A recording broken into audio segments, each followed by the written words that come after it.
Hello, everybody. It's us again. Yes, she's got this long arm thing. You still need the poker. I do. Or a remote, something. Something, because we have to have it far enough so that we get both of us in here, other than half a face. Right. Yeah. But then, you know, the arms. Yeah. It's kind of like a T-Rex. And as Carol says, it's Laurel and Hardy Day. Yeah. Hello. Well, corn. Kind of. Laurel, Lori. But you got to come up with something that starts with D. Well, there wasn't any. Dean? Dino and Jerry.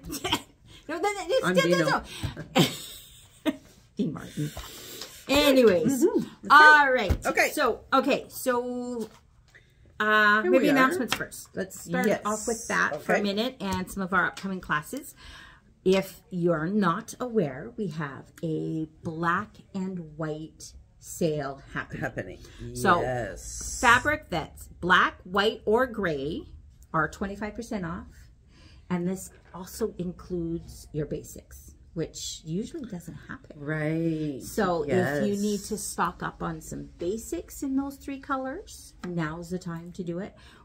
I know we got some new tone-on-tone whites in recently. Our grays, just looking at the grays, we've got a lot of grays and some blacks. And you can always use black. It's always a good one to have around to, you know, just make something pop sometimes, that black. Yeah.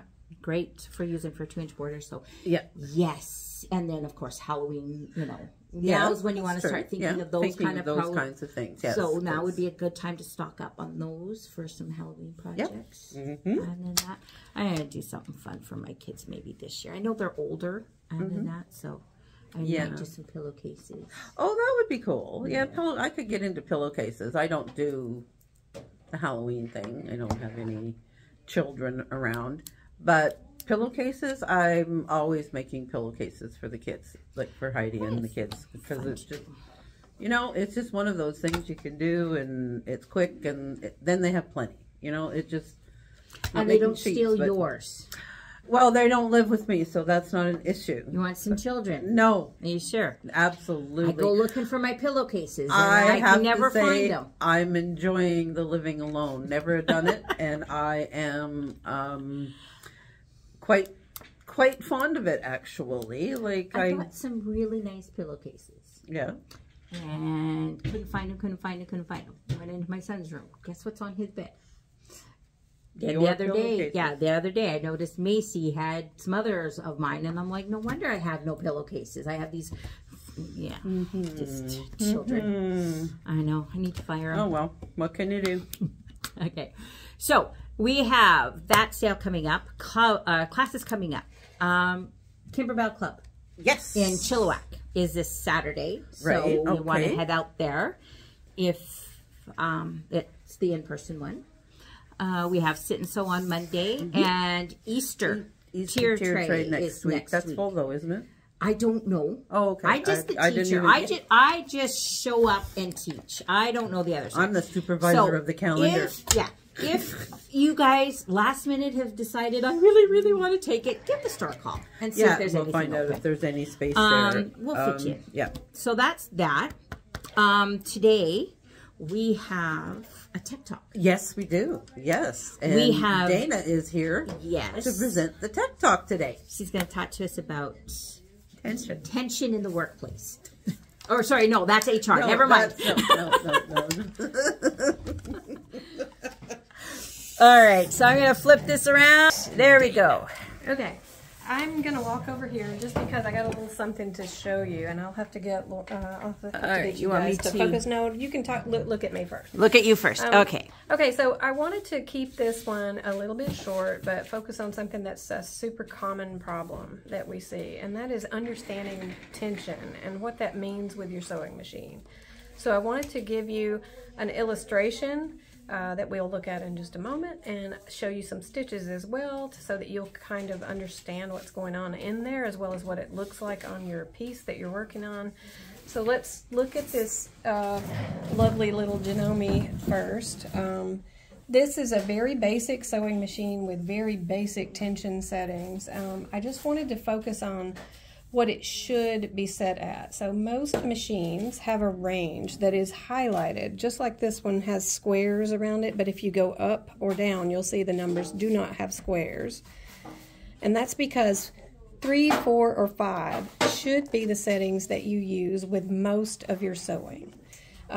If it has been serviced recently, or if it's new, or if it's properly set, it should be set so that it is set at the middle of your desired range, which on this one is 4, and that will sew a good stitch with proper tension on top and on bottom on regular two-ply cotton, meaning two pieces of fabric, one on top of the other, and it should be sewing that with a length of 2.5 on a straight stitch, and you should have excellent tension set in the middle of your range. So if you get it back from service and it's set at 4, that's why. It's because that's what we use to test. That's our baseline, and it's what we use to make sure that when we work off this baseline, you can increase it or decrease it depending on the fabric that you're using. So if you're using a very heavy fabric, you might need to loosen up your tension, or you might need to, depending on how it behaves, you actually might need to tighten it, and the reverse is true. So lighter weight fabrics may need tighter tension or may need looser tension. It's also got to do with stretch and some other things, you know, just how the fabric behaves.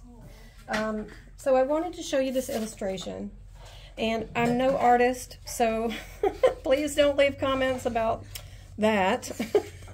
But I wanted to show you, you've probably seen something similar to this before. The thinner black lines that I've drawn here are the pieces of fabric, or they represent them. They're obviously not really fabric. The darker line on top is your top stitch, and the red line on the bottom is your bottom stitch. And for well-balanced stitch with good tension, those stitches, the threads should be meeting in the middle of the sandwich of fabric. So it should not show above the fabric line, either on the top or the bottom.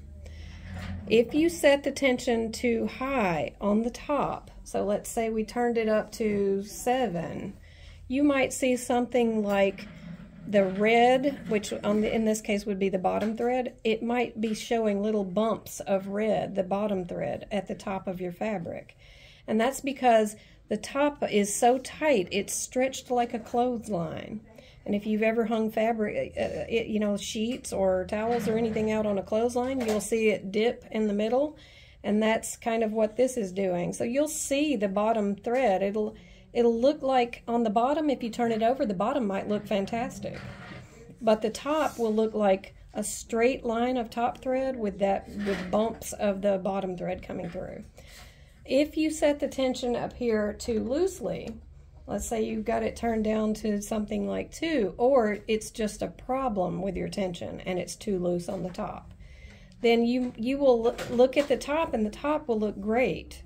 It looks like proper tension because you don't see any bottom thread coming through. But if you look at the bottom of the fabric, you now see lots of top thread coming through. And a lot of times what we see is the top thread even looks like spaghetti. Like, it's just noodles, you know, just lots of little thread noodles underneath. And when you see that, you might be tempted because it's on the bottom. You may think it's, oh, if there's something wrong with my bobbin. But it isn't the bottom that's actually the problem, it's the top. And that's why, because the looseness is actually being pulled through to the bottom because the bobbin tension is tighter than the top thread tension. So let's look at some actual sewing and see what that looks like if we can see. I don't know if you can focus on it too much, but I'm going to start on this side. And I don't know how close you can get, but the top side is not showing any bumps from the bottom. And if I flip it over, the bottom side is not showing any bumps from the top. So if you look at it really closely, you can still see the other side thread, but it is underneath. You can see, I don't know if you can see it here, but you can see little humps in between each stitch on both sides. That's what you should see. And some of us need glasses too strong to really be able to see one way or another. But this being the top side, if you look at this stitch in the middle, that is really, really tight top tension. And it almost just looks like a straight line with no bumps in between. But if you get really close, you can see that bottom thread being pulled through to the top. And again, if I flip it over, it looks great on the bottom, but it's because the top is like that clothesline that we were talking about. This one on this side has very extremely loose tension on the top. And again, it looks okay here, but when you flip it over, now the clothesline is on the bottom. So it has too much tension as compared to the top. So on this one, it's this outer one here is the nice tension. Yes, on this both. is good. It's got good tension on both sides. So how do you correct it when you're sitting at home sewing and you notice that you've got a clothesline on one side? Just remember that wherever you see that straight line of thread, that is the opposite side. It's the side that is tighter than the other side. So what that means is that your tension needs to be corrected on the other side. If you're looking at the bottom, it's always the top we want you to adjust. So when I say it's the opposite side, what I mean is you need to balance it. I don't mean that you need to fix the bobbin. We do not recommend toying with the bobbin tension at all. It's always the top. So if it's the clothesline or the problem on the top of the fabric, the tension number needs to go. If it's a clothesline on the top is too tight, so the number needs to go down. Okay. And if the clothesline is on the bottom, the top is too loose, and the number on top needs to go up. So it's opposite. So top, Right. You're going down, bottom, you're going up. Okay. Yeah, exactly. So if you ever have any questions about that, feel free to call us and talk to us, or come in and we'll work with you on that. We can show you pretty quickly, with your own machine even, what might need to happen. And we can generally tell when you bring it in if it's a problem that needs to be fixed with service, or if it's just something that you can adjust yourself and live with. So that's about all I had for today. Awesome. Thank you. That's a big issue. Very helpful once you get it in your head where the problem comes from. Thank you. All right. Gotta pop that there so you can see both of us. Okay. That was very informative. It was. I sometimes like that information that comes from the text.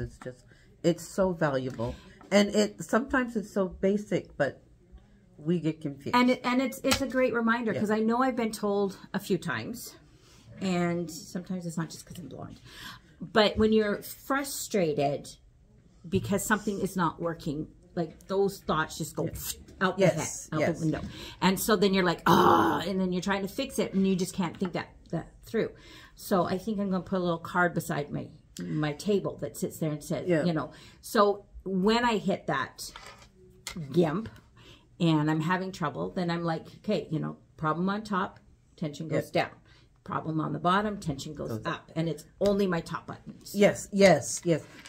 Never mess. Yeah, with, if you've got to mess around with the bobbin case and the bobbin and everything. I think I was told that the very first time I ever had service done on a machine, and we are going way back, people. That's so last Thursday. The thing that do not touch your bobbin tension. So it's just one of the basics. Don't, unless you're a tech, go for it. But I'm not. I can sew, but all the other, and sometimes it's basic. It's just basic. Yeah. Try it little, and don't go from 5 to 3. Check it out. Yeah, do a little bit at a time. Yeah. All right. So the other thing we wanted to kind of talk about today is toting your machine. Yes. Or transporting your machine. Getting it from A to B. A to B, whether it's just a different spot in your sewing room or outside your home to either service or a retreat. Retreats, classes, whatever. If you're moving your machine. I mean, these are valuable to us. They're important to us. And some of them are quite expensive. So, which puts another category. So we just kind of want to share some like do's and don'ts or some things to be watched for. Because sometimes, you know, we just don't think something all the way through. And on our end, we have seen the other side of what can go wrong when things aren't quite thought all the way through. Exactly. And some of these machines are getting heavy, and they are massive now. Like massive. The bed on some of these machines is huge, nowhere near what they used to be. Yeah. So they're being built differently, and to find out, some of them have handles underneath. They're so big. We didn't know that this morning. So. Sad thing is I own one of them. But the thing is, in my defense, it sits in the table, so I don't look at the sides. It's not being moved around. And no, I tried one of the techniques the last time I brought a machine in that we're going to discuss today, is putting your arm through the throat as opposed to picking it up. So when you're transporting your machine, if you're just moving from, you know, like a different spot on your table, or if it's like kept in a little cubby, and then when you sew, you pull it out or whatever. I mean, you can carry it by its handle. Yes. Depending on the size of the machine. Yeah, you wouldn't want to be doing that with an M17 or something. Well, yeah. So, I mean, the handles are designed for them to be carried with on that. I find, though, a lot of times my machines are just too heavy for me to carry. Yes. And so arthritis in my hand, so I don't have that grip to carry them. And especially the bigger machines. The bigger the machine is, and they are coming with longer handles. So you want to make sure that you're like double gripping it other than just one hand. Unless, of course, you're like Arnold Schwarzenegger. Yeah. Well, it'd be even a shock to him if he picked it up realizing, oh, the weight of this thing. They are. They're quite heavy. So you want to double hand it. But the other thing that you can take and do, especially if you're carrying it long term, is I'm going to pull this machine over here, is you want to hug your baby. Yes. Hug your baby. That's right. Okay. So this is just a smaller machine for us just to show. Okay. So what you're going to want to take and do is you're going to want to curl and put your arm in through the throat and then hold it. Hug it to your body. Hug it to yourself. Hold it nice and tight. Yes. So this is now secure. It's not going to slip. I'm not using my arthritis. Yes. You know, all that. So I can now move it better from one place to another, and it doesn't feel as heavy. Exactly. And it's safer. And it's safer for you, the machine. It's going to get from A to B without a whole lot easier.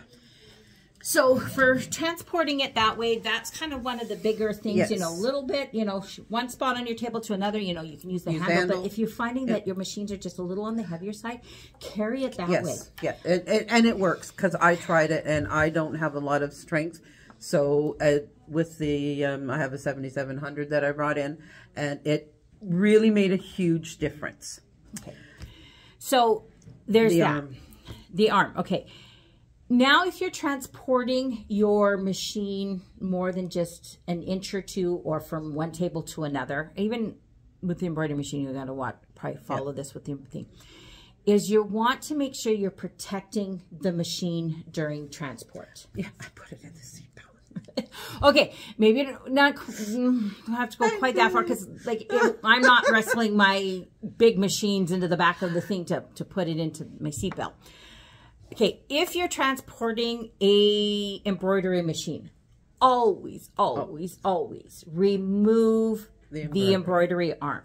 Or close it, depending upon the machine. No, even, it's because on my 1100, it wouldn't come off. Okay, yes. Yeah, so, okay. But on my 15,000, the arm comes off. Okay, so if the arm comes off, make sure you remove it during transportation. Yeah. You're putting extra weight on the body of the machine. If you're trying to carry it by the handle and everything else like that, those handles are made for transporting the base machine, not all the extra parts. Yeah. Okay. You can do damage to the embroidery machine. So if it's coming in for a regular maintenance and during transport you bang that embroidery arm, now you're coming in for major service. It's going to have to be repaired. So remove the embroidery arm if it can. If it comes off, take it off. Bring it in separate. Most embroidery arms, they came with a pack, something to transport it in that. Yes. Okay. Yes. So that it is protected, because it is a very delicate piece of equipment that just a little banging around can cause it a lot of damage. Thread getting caught in there can distort your design. Can you imagine what banging it will do? Yeah. When you're transporting it, we have a lot of people that will bring their machines in a box. Yeah. Okay. And, and they're protecting it. They've got a towel wrapped around it and everything else like that. Yeah. I've seen someone who's brought in a machine in a box. It was like one of those office boxes. They had a towel wrapped around it, so it wouldn't, the bottom of the box, the things was starting to droop. Yeah. Okay. So it's going to fall through. So if it is not really recommended to carry it, to bring it in a box, but make sure it's secure on the bottom, because those machines are heavy. So yeah, you've got it on those handles, all right, of that box. But if that bottom gives away, I mean, how many times, even just regular moves have boxes given away in the bottom. Yeah. And then whatever's in there just comes crashing down. So if you have to bring it in a box, carry it underneath. You want to secure it underneath and make sure that that machine is not going to go. Right. Yeah. I would, if these machines are expensive. Yes. They're not, and you don't want to drop. This is where, maybe a little of investment in a tote for your machine. There are specific ones designed for specific machines. Yeah. Like we have, ones, I have an M7.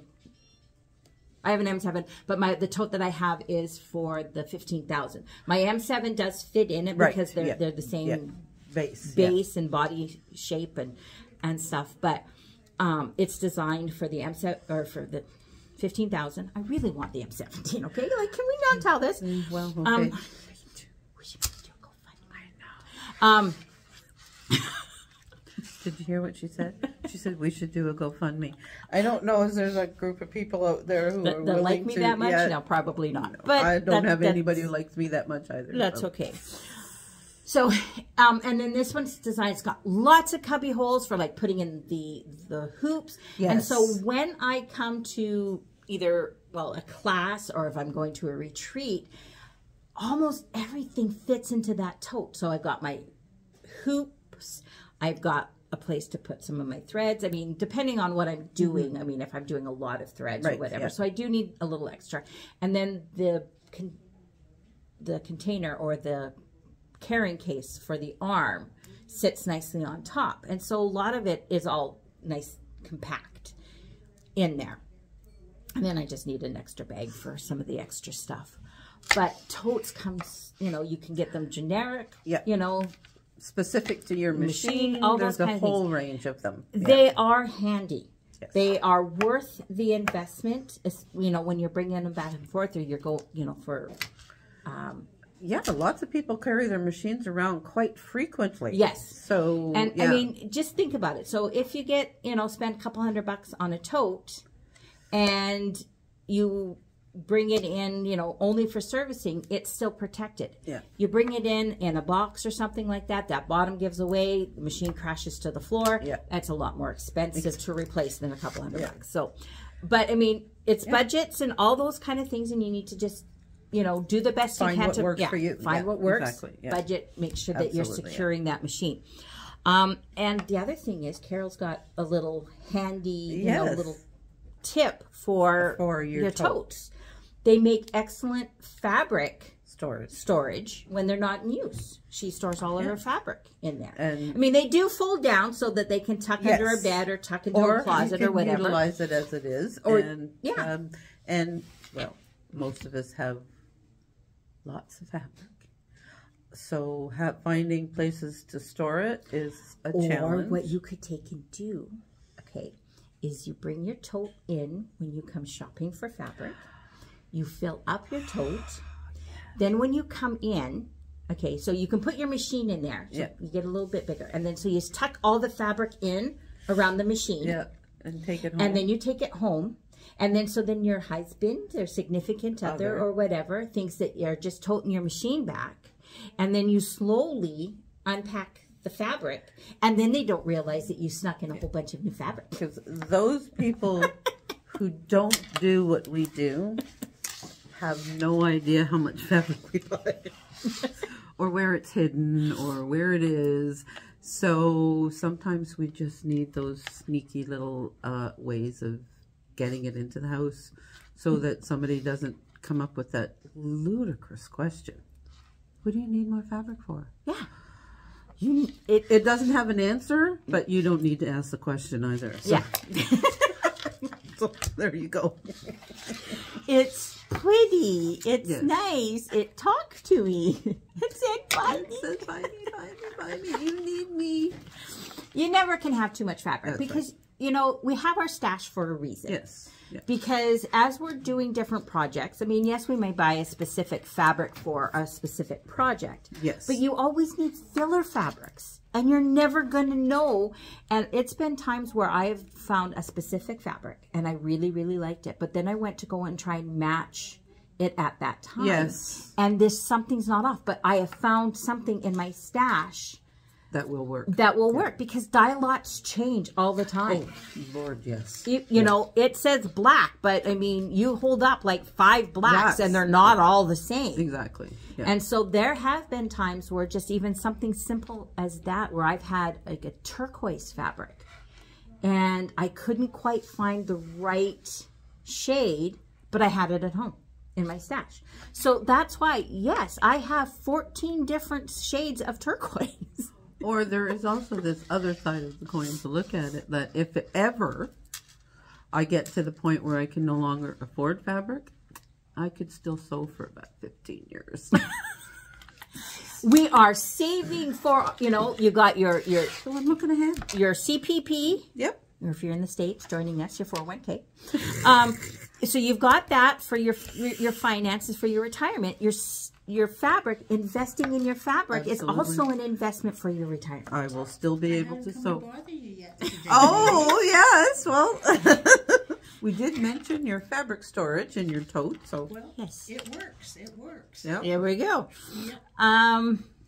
Yeah. So if you're interested in totes, give us a shout. Come talk to us. We've got some in stock. Yes, we do. If you need a specific one, we can track that down. But yeah, they are definitely worth it. But when you transport that machine, yes, you know, absolutely. Do it carefully. It's valuable to you. Yeah. Yeah. So there's some tips and tricks and tension. Watch your tension. Yeah. It's what holds it all together. Okay. It does. All right. So I think that's our it for this weekly week. dose. And we'll connect again next week. Yeah. Okay. See what we come up with next week. Exactly. Yeah. Fun and games. All right. Bye, everyone. Alrighty. Bye-bye.